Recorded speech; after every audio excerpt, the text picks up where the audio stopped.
자, 오늘 말씀을 같이 나누겠습니다. 사도행전 6장 1절에서 7절 말씀입니다. 사도행전 6장 1절에서 7절 말씀을 제가 봉독을 하겠습니다. 여러분들이 눈으로 같이 읽으시면 되겠습니다.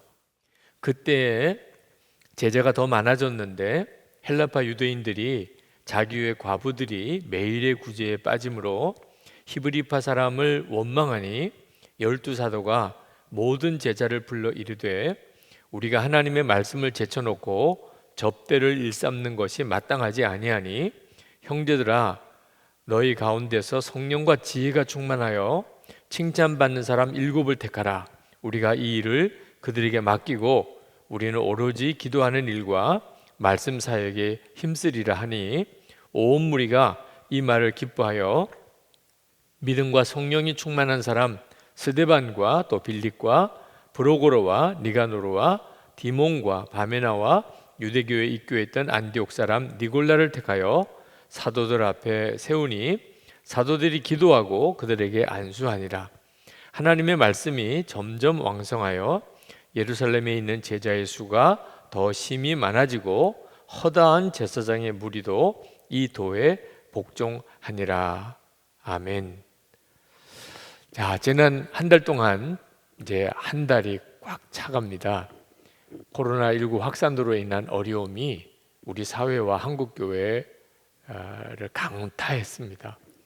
아마 역사에 기록될 아주 엄청난 사건이 되었습니다. 뿐만 아니고 온 세계가 지금 대혼란에 빠져 있는 초유의 그런 상황을 맞이하고 있습니다. 이와 같은 상황에서 우리는 빨리 다시 모든 것이 다 일상으로 돌아와 주기를, 교회도 다시 모여서 정상적인 예배를 드릴 수 있게 되기를 하나님 앞에 간절히 기도합니다.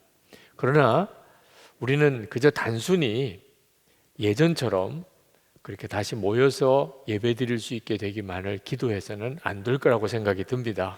왜냐하면 절대로 예전처럼 그냥 돌아갈 리가 없기 때문에 그렇습니다.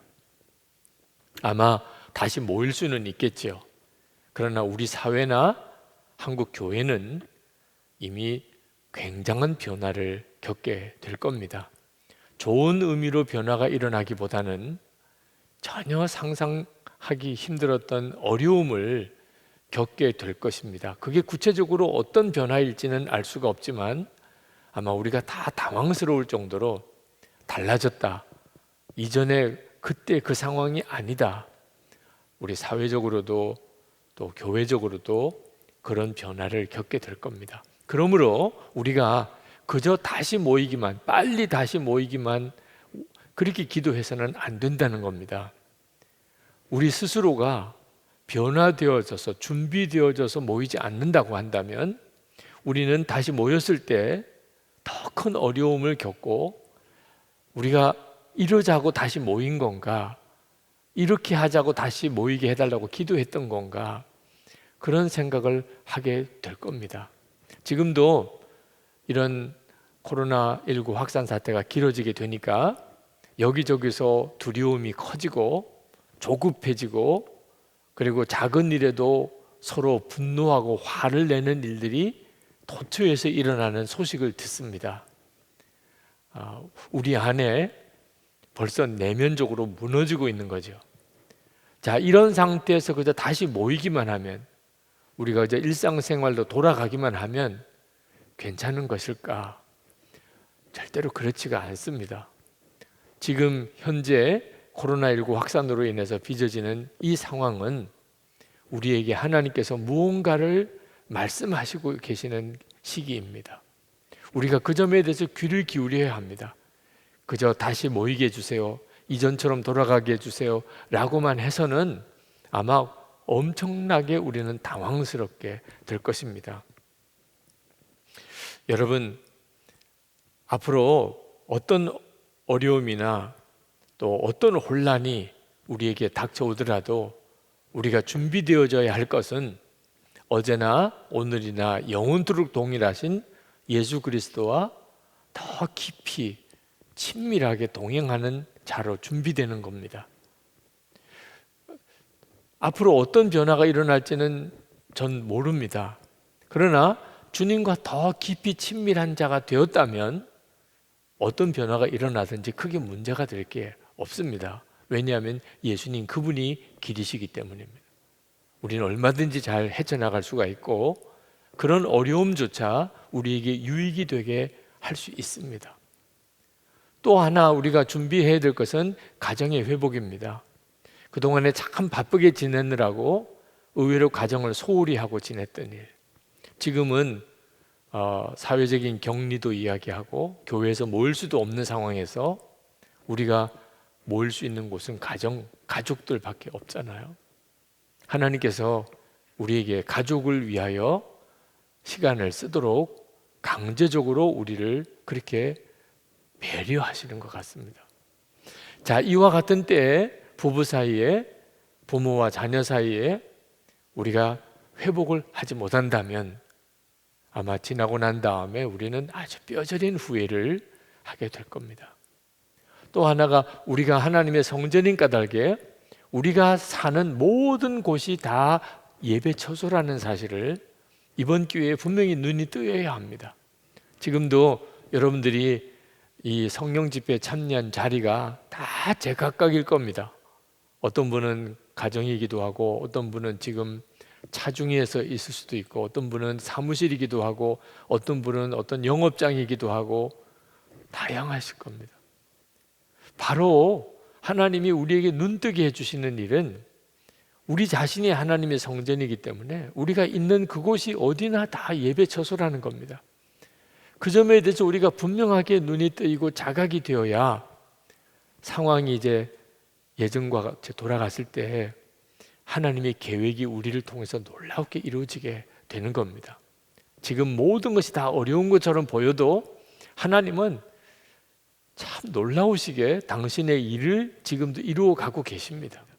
자, 그 일이 저에게도 여러분에게도 동일하게 일어나고 있습니다. 하나님이 무언가를 하고 계십니다. 우리는 그저 철없는 아이들처럼 빨리 이 어려움이 지나가게만 해달라고 다시 옛날처럼 다시 모이게 해달라고만 기도하면 안 됩니다. 하나님이 지금 하시는 일을 하십시오.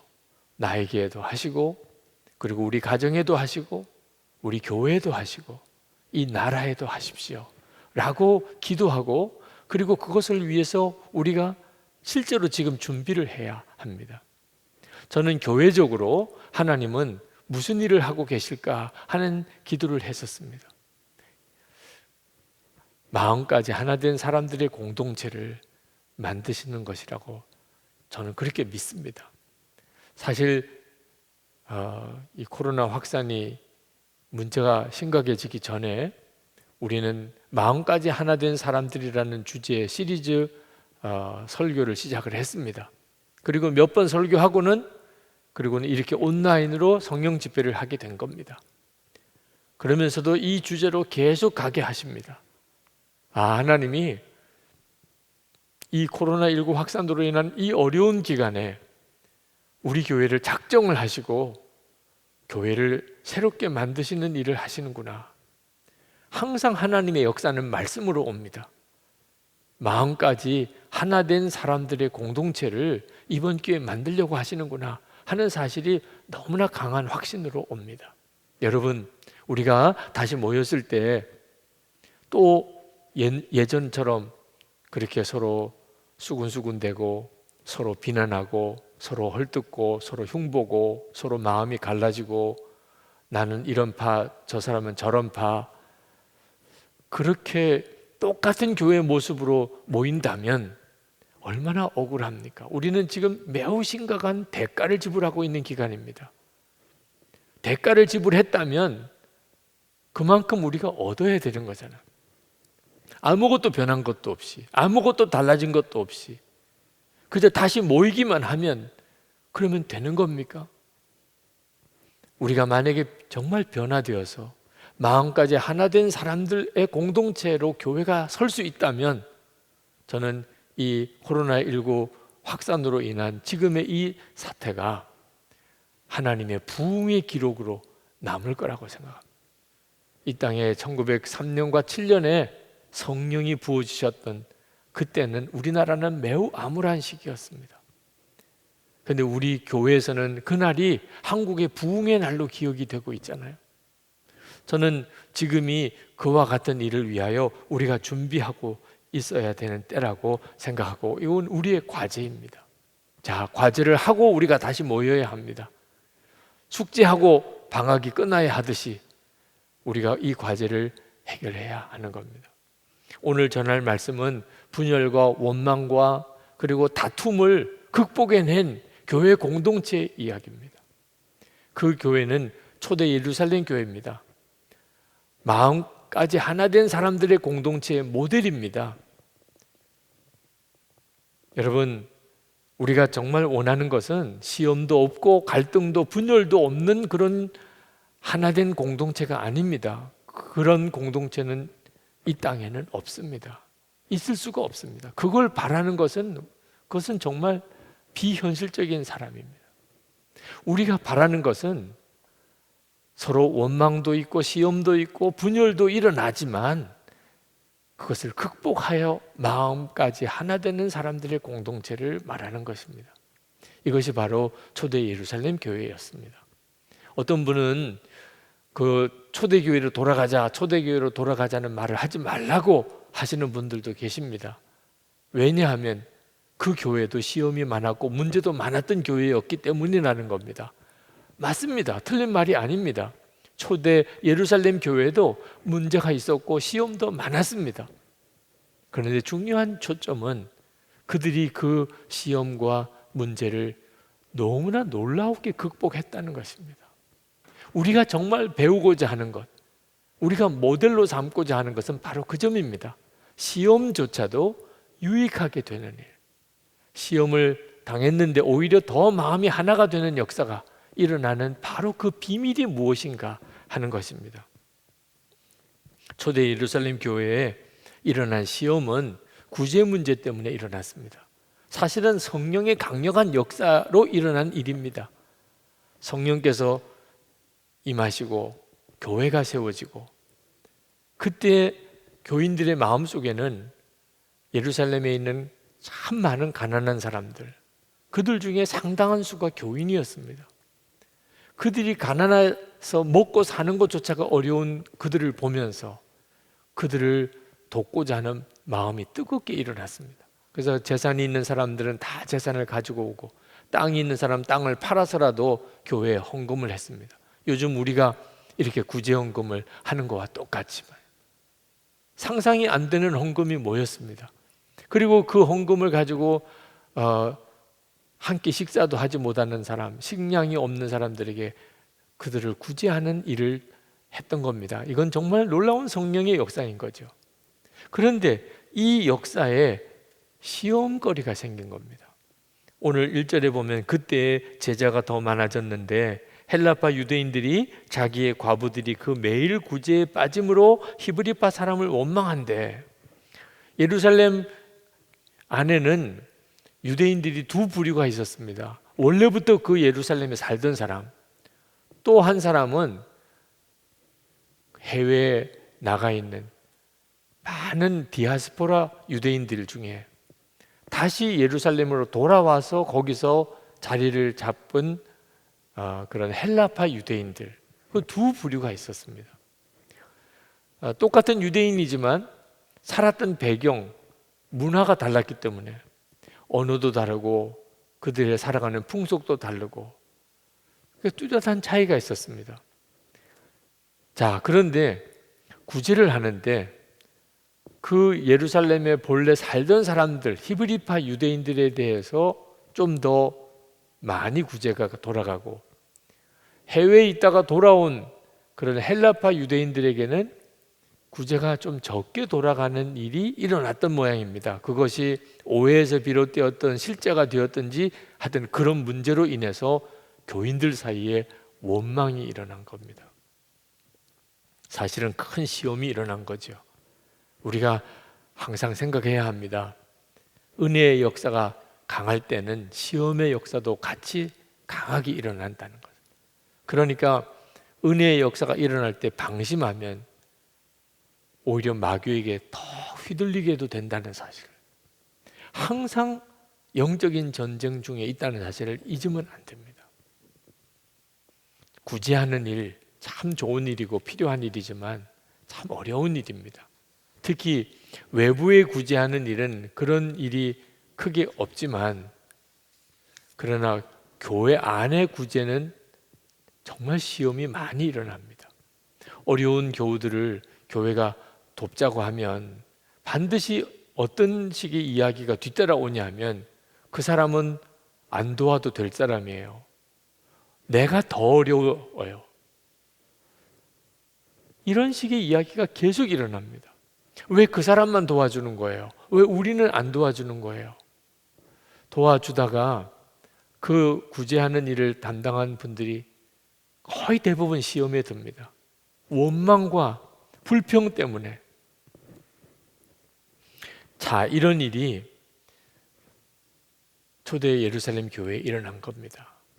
여러분, 이런 원망이 들려올 때 그 땅을 팔아서 바친 사람들, 그 일을 담당했던 사도들의 심정은 어떠했겠습니까? 여러분 같으면 어떤 느낌이겠습니까? 구제를 하는데 누구에게는 더 갔다 덜 갔다, 그 사람은 안 도와줘도 된다, 내가 더 어렵다, 왜 나는 신경 안 써주느냐, 이런 일들이 막 일어나면 여러분들이 만약에 그 구제를 담당하는 사람이었다면 어떤 심정이었겠습니까? 아마 대부분 화가 날 겁니다. 아니, 나는 땅을 팔아 바쳤다고, 나는 있는 재산을 다 갖다 줬다고, 그런데 조금 더 갈 수도 있고 덜 갈 수도 있는 거지, 그걸 가지고 그렇게 싸우냐. 아니, 이렇게 싸우면 이게 도와줄 의미도 보람도 없는 거 아니겠느냐. 아이, 그만둬, 이럴 바에야 안 하고 말지 뭐. 이렇게 되기가 십중팔구입니다. 실제로 교회에서 구제 사역을 하다 보면 이런 문제에 휘말리게 됩니다. 선한 일을 하려고 했는데 오히려 시험에 휘둘려서 더 마음의 상처를 받는 사람도 많습니다. 대부분 이런 문제가 생기게 될 때 어떤 방향으로 결론 지어지느냐 하면 그만두는 겁니다. 그만두자, 하지 말자. 아유, 나 다 그만두겠어요. 나 회장 다 내려놓겠습니다. 나 국장, 위원장 다 내려놓겠습니다. 나 나름대로 헌신하고 열심히 섬겼는데 내가 왜 이런 소리 들어야 됩니까? 대부분 그렇게 하게 됩니다. 여러분들은 여러분의 가정에서 또는 직장이나 여러분의 교회 생활 중에 혹시 선한 뜻으로 무언가를 하려고 했는데 사람들에게 불평과 원망이 들려오면 그걸 중단해 본 적은 없었습니까? 아마 있었을 겁니다. 싫으면 그만둬. 내가 왜 그런 말 들으면서 해? 그게 보통 우리가 겪게 되는 이제 시험의 결과입니다. 성령의 역사로 하나님이 기뻐하는 일을 시작했다가 이런 시험거리가 생기면서 확 식어져 버리고, 그리고는 이제 더 옛날보다 침체에 빠져버리는 거죠. 그런데 사도들은 달랐다는 겁니다. 그 점이 오늘 우리가 주목해 봐야 되는, 사도들은 그런 시험이 생겼을 때 그들은 달랐습니다. 그때 사도들이 어떻게 반응했냐면, 그렇군요, 우리가 기도하지 못해서 그런 일이 벌어졌습니다. 우리가 기도해야 되는데 기도를 못하니까 이런 일이 생겼군요. 우리가 말씀을 전하는 일이 은혜가 안 되니까 이런 문제가 또 생기는군요. 우리가 잘못했습니다. 사실 그 구제를 받는 사람들에게 문제가 있었을 거예요. 하여튼 모든 일의 원망과 불평은 성령의 역사라고 할 수는 없으니까요. 그렇지만 사도들은 그게 자기들의 잘못이라고 고백했습니다. 우리들이 잘못한, 우리가 기도하지 못했고 우리가 말씀을 제대로 전하지 못했기 때문에 그렇게 된 겁니다. 우리가 모든 일을 우리가 다 하려고 했기 때문에 이런 일이 생겼군요. 이제는 우리는 기도와 말씀 전하는 일에 더 전념하겠습니다. 그리고 이런 일들은 여러분들이 담당할 수 있는 사람을 뽑아주면 그분들에게 과감하게 맡기겠습니다. 이렇게 나온 거예요. 여러분, 이 일은 사람이 가지고 있는 본성으로는 그런 반응이 나오지 않습니다. 그들이 진짜 성령의 사람이었던 거예요. 예수님이 십자가에 달려 죽으신 지 얼마 안 되는 때입니다. 그들은 다 예수님의 십자가의 목격자들이었어요. 그리고 그들에게는 성령이 임했습니다. 아주 강력한 성령의 체험이 있었어요. 그러니까 어떤 일을 만났을 때 반응이 달랐던 거예요. 여러분, 시험이 일어난다고 다 똑같은 반응이 일어나는 게 아닙니다. 하나님의 성전된 자, 성령의 역사하심의 마음에 너무 분명하고 주님이 함께 계신 게 생생하게 믿어지고 예수님의 십자가를 분명히 바라보는 사람, 그래서 나는 죽고 예수로 사는 것이 분명해진 사람은 어떤 시험이 와도 전혀 반응이 다릅니다. 다시 말하면 주님이 하시는 것처럼 하게 된다는 겁니다. 자아가 죽지 않은 사람은 절대로 이렇게 반응되지 않습니다. 여러분들은 말도 안 되는 원망을 들을 때, 불평을 들을 때, 비난을 받을 때 여러분은 어떻게 반응하십니까? 부부 사이에서 어떻습니까? 여보, 내가 기도를 많이 못해서 그랬나 봐. 그래서 당신이 그렇게 힘들고 화가 났나 봐. 미안해. 집사님, 제가 기도를 많이 못해서 이런 일이 생겼네요. 그래서 집사님이 이렇게 서운하고 집사님이 이렇게 화가 나신 모양이네요. 여러분, 그렇게 반응하게 되십니까? 우리가 지금 준비해야 될 것이 바로 그것입니다. 우리가 다시 모여서 교회에서 예배드리고 함께 교회에서 교회의 여러 일들을 감당하게 되면 시험이 한둘이 생기는 게 아닙니다. 초대 예루살렘 교회만 아니죠. 여러분들도 이미 다 겪어보았을 겁니다. 그럴 때 우리가 달라진 사람으로 모여야 된다는 겁니다. 사도들과 같이 우리가 그렇게 되었냐 하는 겁니다. 그리고 사도들은 과감히 자신들이 맡았던 구제 사역을 교인들에게 맡겼습니다. 7명의 집사를, 성경에는 집사라고 나오진 않지만 흔히들 7집사라고도 표현하죠. 그 7명의 담당자를 세웠어요. 그런데 참 여기도 놀라운 감동이 있는 것이 그 7사람의 이름에 공통점이 있습니다. 다 헬라식 이름을 가진 사람입니다. 5절에 보면 온 무리가 이 말을 기뻐하여 믿음과 성령이 충만한 사람 스데반과 또 빌립과 브로고로와 니가노로와 디몬과 바메나와 유대교에 입교한 안디옥 사람 니골라를 택하여. 이 7사람의 이름이 다 헬라식 이름입니다. 그 말은 무슨 뜻일까요? 그들이 구제사역 때문에 문제가 생겼습니다. 히브리파 사람, 헬라파 사람, 과부들 차별한다는 그런 원망이 일어났습니다. 자, 그래서 이 일을 담당할 사람을 누구를 뽑을 건가 사람을 뽑게 됐는데, 아마 우리가 그러면 헬라파 유대인들 중에서 이 일을 감당할 사람을 뽑는 게 좋지 않겠습니까? 그 사람들이 차별받는다고 말하니 우리가 그러면 담당자를 헬라파 사람들이 다 하시도록 하면 좋지 않겠습니까? 그 히브리파 유대인들이 없었겠습니까? 그런데 그들이 좋습니다. 그게 참 좋군요. 어쩌면 그렇게 참 좋은 탁월한 지혜가 생겼습니까? 그럽시다. 우리 그러면 헬라파 유대인들 중에서 우리 7집사를 뽑아서 구제사역을 하도록 하시죠. 이런 교회가 진짜 황홀한 교회죠. 이렇게 생각할 수 있다는 것, 그게 바로 주님의 역사인 거죠. 이런 일이 초대 예루살렘 교회였어요. 자, 이렇게 되고 나니까 큰 시험이 될 만한 사건이었는데 오히려 교회는 더 은혜로워진 겁니다. 그러니 7절에 보면 하나님의 말씀이 점점 왕성하여 예루살렘에 있는 제자의 수가 더 심히 많아지고 허다한 제사장의 무리도 이 도에 복종하니라. 제사장의 무리가 이 도에 복종했다. 그들이 그냥 말로 전도를 받아서 그랬겠습니까? 지금 예루살렘의 기독교 공동체가 되어지는 일을 그들도 직간접적으로 보았겠죠. 이건 진짜 하나님의 역사야. 하나님이 함께 하지 않으면 이런 식의 역사가 일어날 수가 없어. 그들이 감동이 되었으니 그렇게 확 바뀌어진 거죠. 십자가의 복음에 귀가 열리고 마음이 열린 거죠. 여러분, 우리가 다시 교회에 모였을 때 예전처럼 서로 수군대고 교인들 사이에 서로 인간적으로 서로 비난하고 갈라지고 끼리끼리 모임이 되고 그런 형편의 그냥 교회로 다시 모인다면 너무 억울할 것 같아요.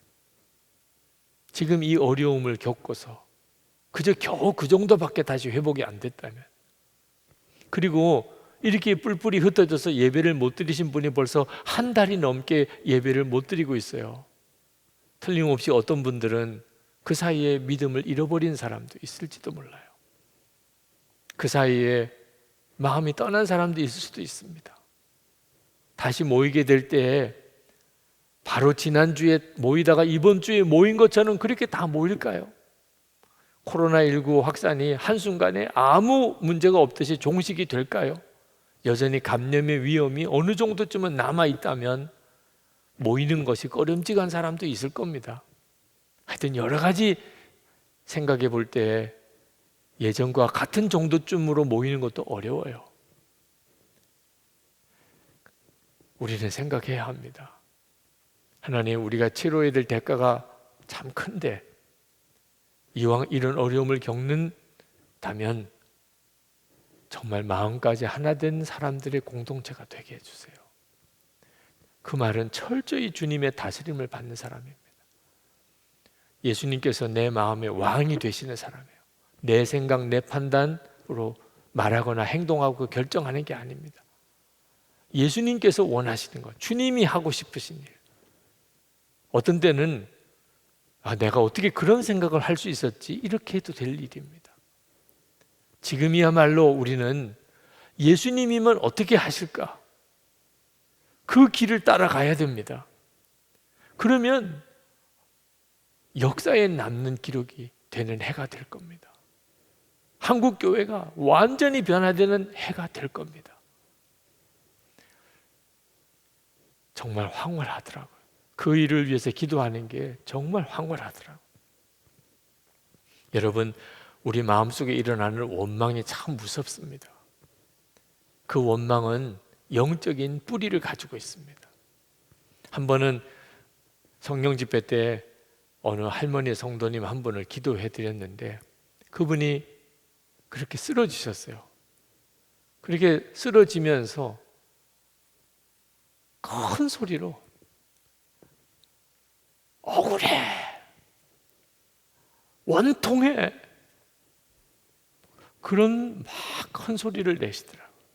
얼마나 억울하면, 얼마나 원통한 게 있으면 그렇게 하셨을까. 그 마음의 빗장이 확 풀어지니까 속에 있는 게 그렇게 터져 나오시더라고요. 여러분, 우리 속에는요 원통한 거, 억울함이 가득 차 있습니다. 마귀가 우리 마음을 어느 순간에 그렇게 사로잡고 있는 거예요.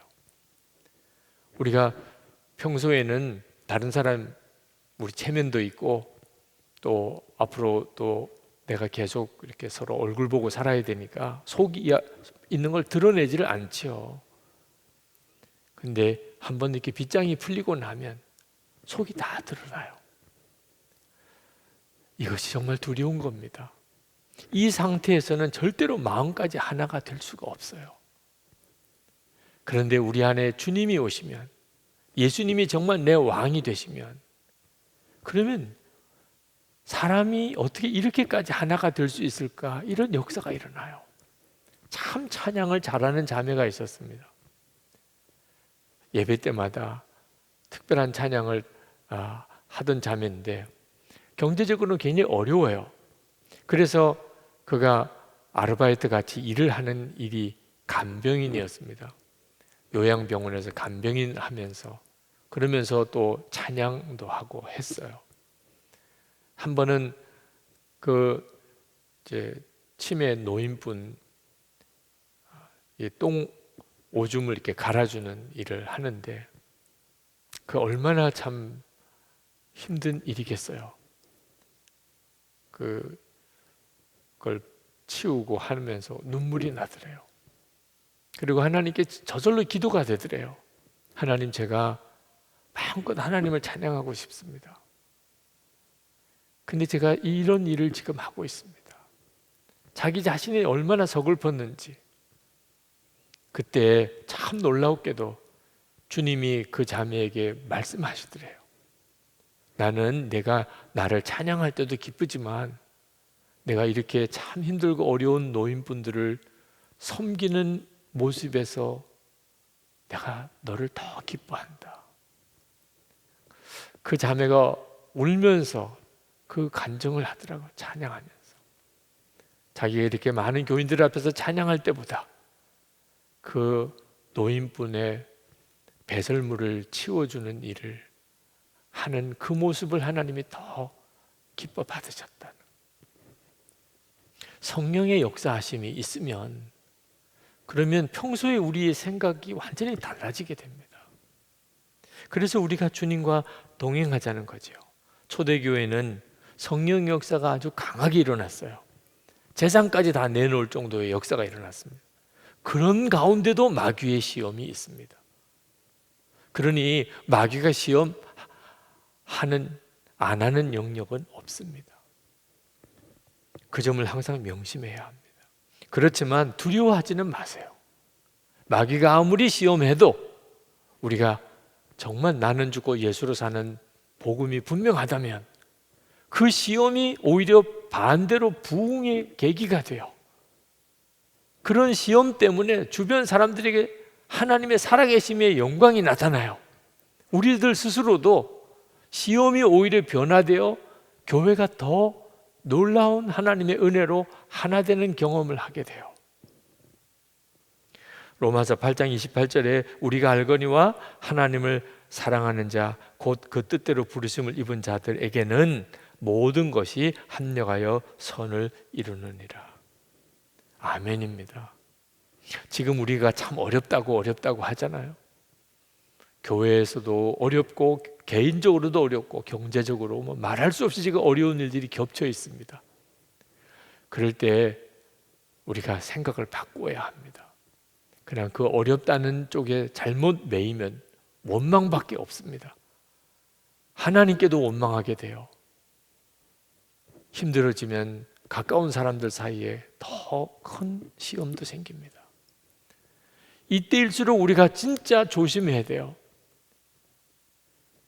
사도들이 우리가 기도 많이 못해서 그랬습니다. 우리가 말씀에 전념하지 않아서 그렇습니다. 우리가 일을 독점해서 그랬습니다. 스스로 깨닫고 그게 다 성령께서 깨우쳐 주신 것이 아니겠습니까? 그리고 주님께 순종했더니 오히려 그 시험이 그 초대 예루살렘 교회에 더 큰 부흥이 되었다고 하지 않았어요? 지금도 우리가 주님을 따라가야 합니다. 주님 어떻게 할까요? 이 상황에서 나 어떻게 할까요? 부부 사이에 정말 주 안에서 하나가 될 필요가 지금이 그때가 아닙니까? 가족들이 다 주님 안에서 하나가 되어야 돼요. 교회는 더 말할 것도 없습니다. 하나님은 우리에게 편안한 삶만 약속하지 않았습니다. 하나님이 우리에게 약속하신 것은 이길 힘을 주시겠다고 약속하신 거예요. 그 말은 어려운 문제가 올 거라는 거 아닙니까? 이길 힘이라는 게 어려운 일이 오니까 이기는 거죠. 시험이 오니까 이기는 거죠. 다니엘이 사자굴에서 하나님이 그를 지키고 건져주셨어요. 그 말은 무슨 뜻입니까? 사자굴에 들어가게 하셨다는 거잖아요. 그러니 하나님은 우리를 그저 아무 어려움이 없이 아무 시험도 없이 그냥 우리를 편안하게만 지켜주시는 하나님이 아니라는 것을 성경을 읽으면 알 수 있어요. 어려움은 어려움대로 하나님의 계획이 있는 겁니다. 이스라엘 백성들이 바벨론의 포로로 잡혀갔을 때 그들은 포로로 잡혀가면서도 마음에 한 가닥 기대가 있었어요. 하나님이 극적인 기적을 행하여 주실 것이라. 우리를 다시 즉시 돌아오게 해주실 것이라. 그런 일에 대한 마음에 한 가닥 신락 같은 기대를 가지고 있었어요. 근데 예레미야 선지자를 통하여 하나님의 말씀이 임해서 그들이 예레미야 선지자의 편지를 읽습니다. 그들이 기절하는 줄 알았을 거예요. 너희들이 그 땅에 가서 거기서 집을 지어, 거기서 결혼해서 거기서 애 낳고 농사 지어 앞으로 거기서 수확해서 너희들이 상당한 기간을 먹고 살아야 돼. 그리고 그 도시가 편안하도록 기도해. 이 나라가 편안하게 해주세요. 하나님께서 이스라엘 백성들을 반드시 다시 돌아오게 하겠지만 지금은 아니야. 70년이 필요해. 그 뒤에 돌아올 거야. 그러니 지금은 슬프다, 괴롭다, 못 살겠다 그러지 말고 거기서 마음 잡고 집 짓고 농사 짓고 결혼하고 애 낳고 가르치고 그 나라가 잘 되도록, 그래야 너희들이 거기서 편안하니까. 그렇게 말씀하셨어요. 지금 우리에게 하나님께서 말씀하시는 거예요. 이 기간이 언제 끝날지, 경제적인 위기는 또 언제 사라질지 모르지만 그 어려움만 지나가도록 기도해서는 안 됩니다. 하나님, 우리가 지금 뭘 해야 하나요? 지금 우리가 무슨 점검을 해야 되나요? 사도 바울은 빌립보서 4장 12절에서 나는 비천하게 살 줄도 알고 풍족하게 살 줄도 압니다. 배부르거나 굶주리거나 풍족하거나 궁핍하거나 그 어떤 경우에도 적응할 수 있는 비결을 배웠습니다. 그런 참 놀라운 고백을 했습니다.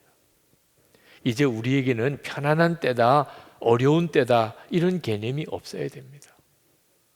편안한 때는 영적인 위기가 더 커집니다.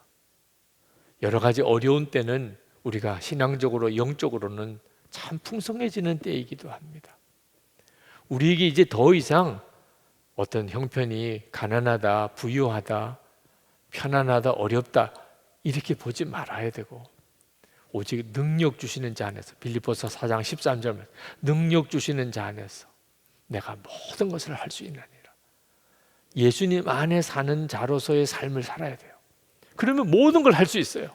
가난하면 가난한 대로, 풍요하면 풍요한 대로 무너지지 않아요. 바로 이것이 지금 우리에게 필요한 거예요. 영국의 버트란드 러셀은 자기가 왜 기독교인이 아닌가라는 책에서 예수의 도덕률은 너무 높아서 나는 도저히 감당 못하겠다. 그래서 나는 아예 처음부터 예수쟁이가 되지 않겠다. 예수님 말씀대로 못 살 텐데 내가 왜 예수를 믿을 거냐, 이런 뜻이죠. 성령의 역사를 전혀 모르는 사람이었으니까, 자기 힘으로 주님의 말씀대로 살아야 되는 줄 알았으니까 차라리 예수 믿는 것부터 안 하겠다고 했던 거예요. 우리는 알잖아요. 우리 안에 주님이 오셔서 주님이 우리를 통해서 당신의 일을 하시는 거예요.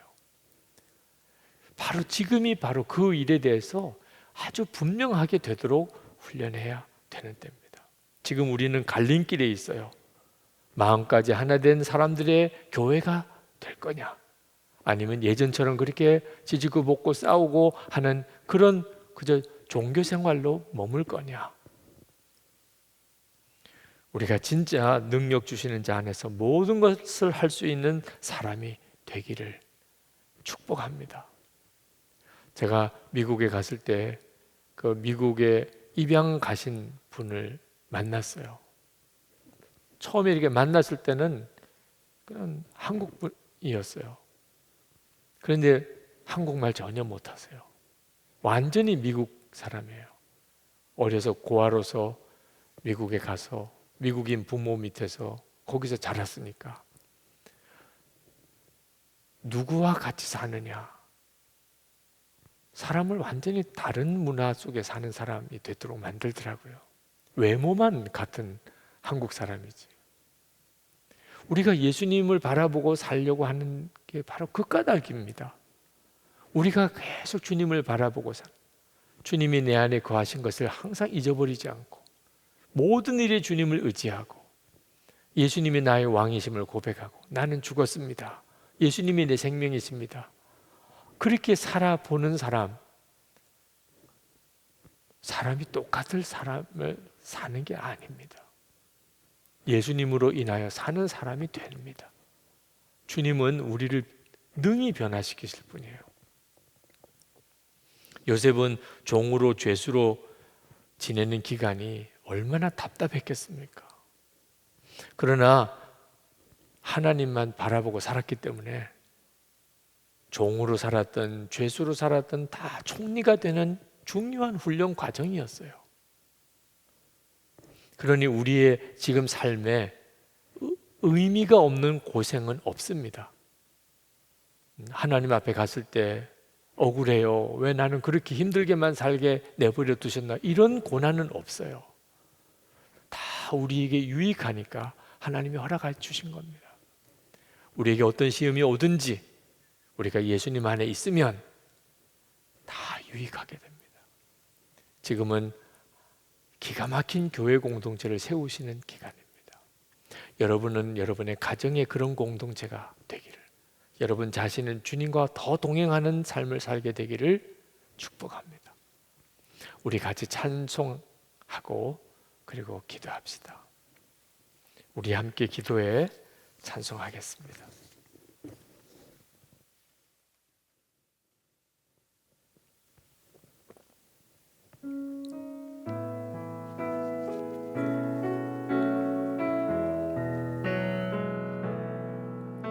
우리 함께 기도해 주 앞에 나와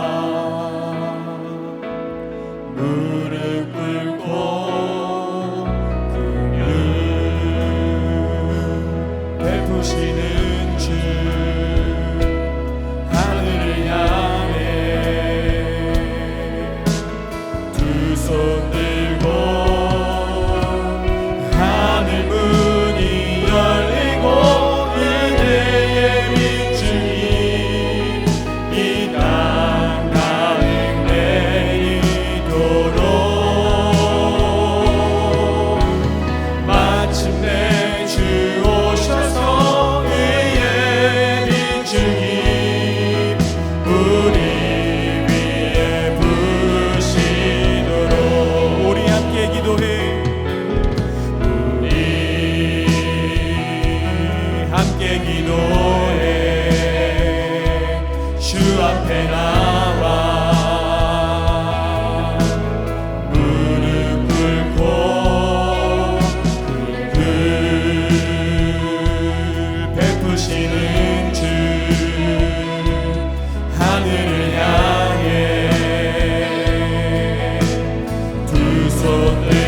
우리 먼저 하나님 앞에 우리의 어려운 문제를 내어놓고 기도하는 시간을 먼저 갖겠습니다.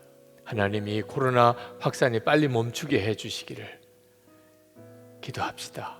속히 우리가 빨리 모여서 다시 예배할 수 있게 되기를, 우리 개인적으로 우리의 경제적인 어려운 문제, 가정의 어려운 문제, 또 육신의 건강의 어려움 하나님 속히 치료해 주시고 해결해 주소서. 우리의 어려운 형편에서 우리를 속히 건져 주소서. 우리 주여 부르짖고 기도하겠습니다. 주여!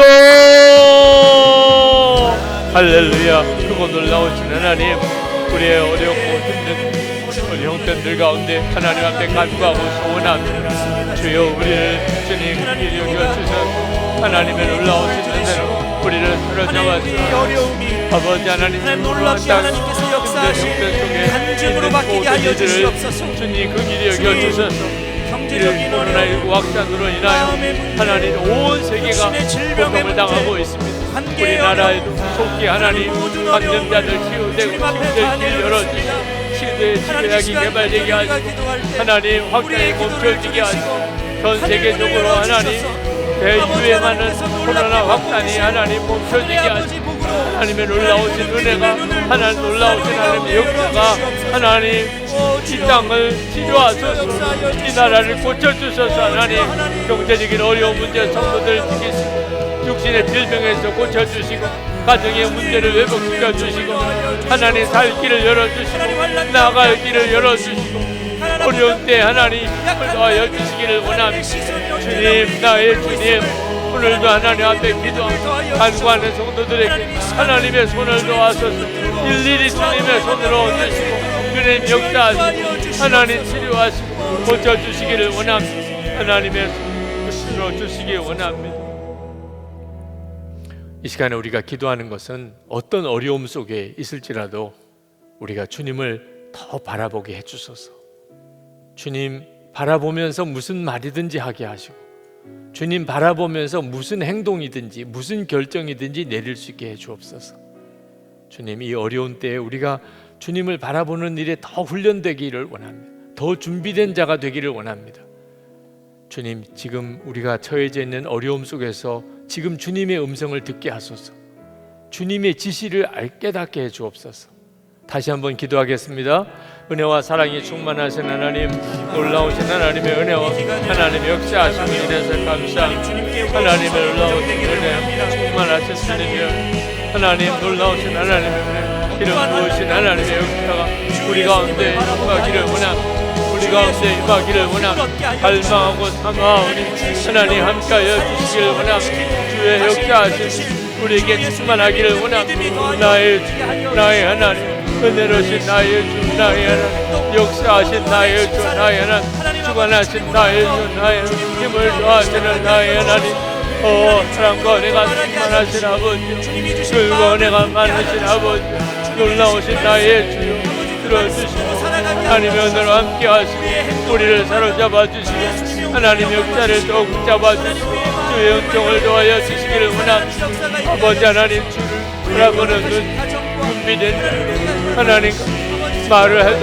결정을 해도 행동을 해도 철저하게 주님 안에서 하게 하소서. 철저하게 주님 안에서 하게 하소서.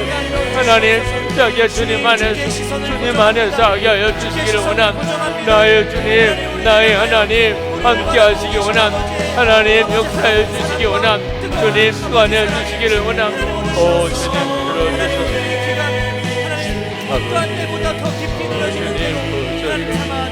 하나님, 우리 끝으로 함께 기도할 제목은 이 어려움이 지나고 난 다음에 우리 교회도, 한국 교회도 완전히 새로운 교회가 되게 해 주옵소서.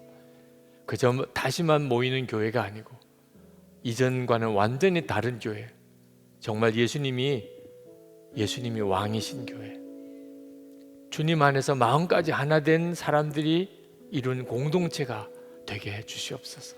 우리 주여 세 번 부르짖고 기도합시다. 주여, 주여.